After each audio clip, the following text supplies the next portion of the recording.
Tam 100, nə bilim 10 zat belə manatlıq alış-veriş elədim bu günləri. 110 da olmadı, heç 105 idi bilmirəm belə. Anar Marketdən almışam bunların hamısını. Şirvan yolunun üstündə, Hacıqabulda. Notariusla üzbəüz. Təzə kartof aldım. Evdə kartof vardı, amma köhnə idi. Artıqdan təzə kartof istəyir. Bu edilmiş tələm-tələsik bazarlıqdır. Burada ət yoxdur. Kalbası da evdə çox idi, almadım. Yəni ət məhsulları yoxdur.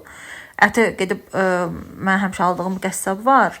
Deməli Hacıqabul marketin yanında oğlandan alıram. Nə ət istəyirəm o mənə verir də. Evdə geyinməyə nədir? Yeməyə müxtəlif şirniyyatlar aldım. Həmişə aldıqlarımdan, uşaqların sevdiklərindən. Evet, tərəvəz meyvə aldım.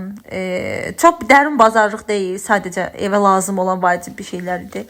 Evə çoxdan da pendir almırdım. Pendir aldım. Sonra bu qələm formasında Ankaranın makaronları vardı. Mən bir türlü onlardan tapa bilmirəm. Ona görə başqa markalardan aldım.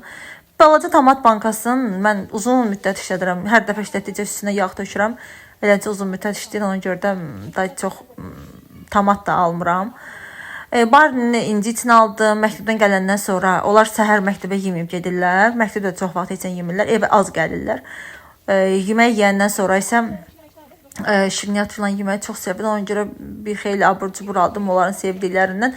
Dediyim kimi zaldan çıxmışdım. Çox yorğun idim. Yəni sadəcə tələm-tələsi əlimə nə gəldi aldım. Axıra qədər baxdığınıza görə təşəkkür edirəm. Çox sağ olun.